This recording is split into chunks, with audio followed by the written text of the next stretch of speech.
I've been learning these principles and watching you and other teachers for a while now, and I've applied what I've learned, and I've watched amazing things manifest in my life. The law is applying itself to you. Yes. And to be consciously aware of it when that happens is what true knowledge is, isn't it? Right. Yeah. And it's been amazing. It's been fascinating to be a part of that experience. And Well, it's not fun if it happens accidentally. right. The funnest thing is to find a thought and acknowledge the value of it and then focus on it deliberately until you watch the momentum of it increase and then watch the outcome of that deliberately applied focus. Yes. Yes. And the fascinating part is that I've manifested things that I've wanted and then found myself totally dissatisfied. And Well, that's because you chewed all the flavor out of the gum.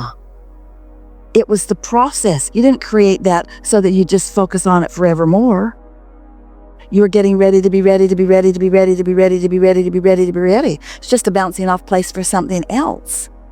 But it was good when it was good. right, Why are you bashing it because you haven't thought of anything else? right, Because if you're in alignment with something and it becomes, your complaint cannot be more than this.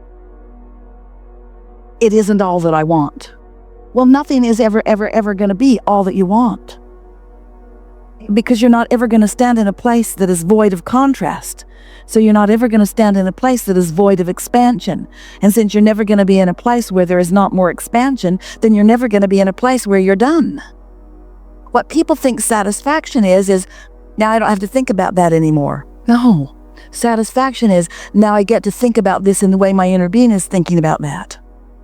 Satisfaction is not ever being done. Being done is not satisfying, and it's fortunate that you cannot be done, or you can't get it done, or get it wrong.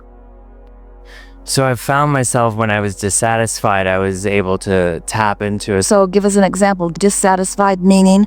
So let's talk about the true definition of dissatisfaction. I'm choosing to look at this differently than my inner being is. I'm choosing to find some sort of lack in it. Because? well, I feel this urge for more meaning, more purpose. But that urge is coming forth from within. So this is really good conversation. So when does the inspired urge from the source within you, when could it be not satisfying? Knowing what you know about the laws, and you know all you need to know just from the discussion today, under what possible circumstance could you feel dissatisfaction? It's always the same answer. You're looking at it differently than source is. Do you want to give us an example? Well, mainly to do with my career. I've manifested amazing opportunities. So when you use the word career, Mm-hmm. when almost everyone uses the word career, you make it sound like it's this box. What's that? That's my career. What's it made out of? Tears and sweat.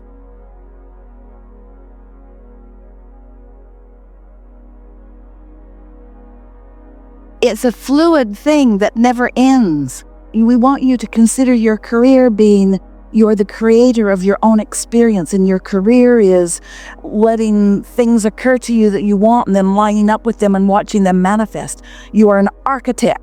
Well, that's what I am.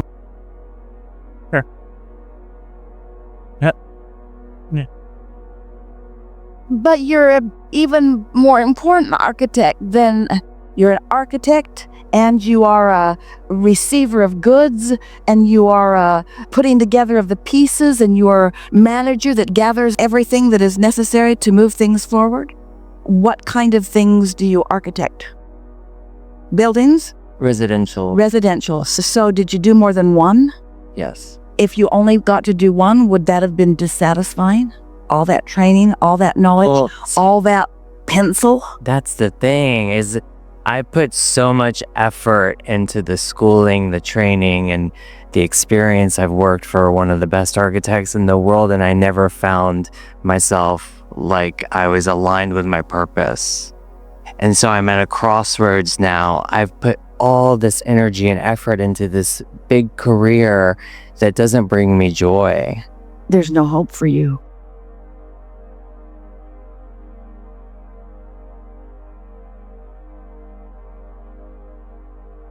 So let's talk about the vantage point that you're standing in. So first, it doesn't help to feel like you've sacrificed in order to accomplish something, because learning that was fun. You remember when you first got the idea? You remember how it felt?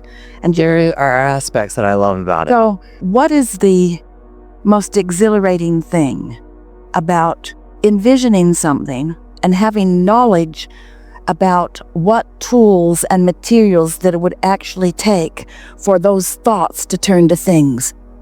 Wow. Yeah. You get to take ideas and concepts and draw lines into spaces, and you get to envision it, and then others get to follow through and actually turn your vision into a tangible, knock on wood reality.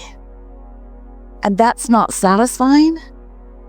It's more satisfying when I'm doing it for myself. So this comes back to what we were talking about earlier about purpose of self. Step back just a little bit from any creation that you might be personally involved in right now. We just want to ask you a few questions. Is it of interest to you that your Earth spins in its orbit? Is it interesting to me that the Earth spins in orbit? Is it interesting or satisfying? Because it's not just for you. Right. It's necessary for you. Yes. And if it weren't doing that, you'd have a problem. That's right. But it's not a specific thing that is necessarily ringing your bells every single day. No. And yet there is something about it that you could appreciate. Yes. And if you focused on it, even with a more fine point, you could actually bring yourself to true appreciation that might even evoke tears and enthusiasm. You can get pretty excited about your Earth and the way it spins in proximity to other planets and the longevity of it and the balance of it and really the perfection of it and the never-ending unfolding creation of it and all that it does to keep itself current and vital and alive and current and vital and alive and current, relevant, all the stuff that your planet continues to do to stay relevant, even though it's pretty much the same old orbit year after year, so much so that people write it down and tell you what's going to happen.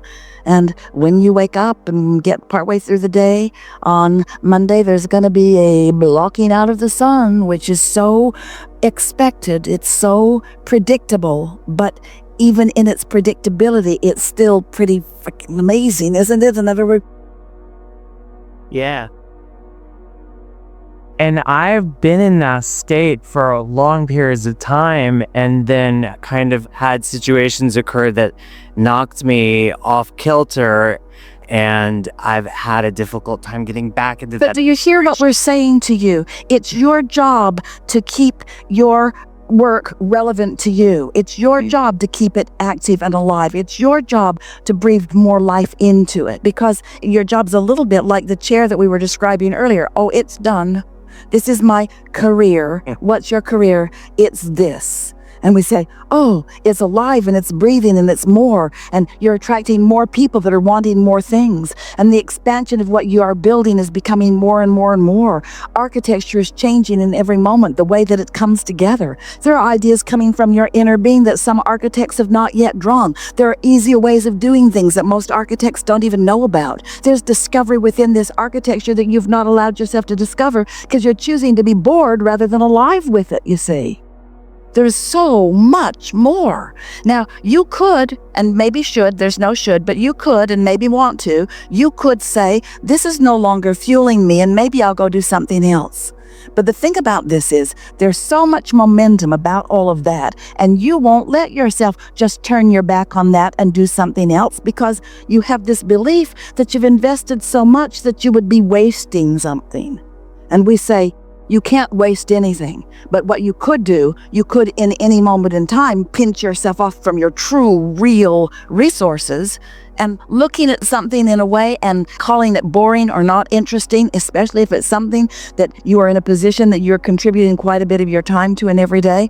It's not a waste, but it is a squandering of potential, which translates as a not satisfying experience. Do you believe that your inner being went to architectural school with you? Do you believe that your inner being and those that hang around with your inner being understand things about that you're still in the process of discovery?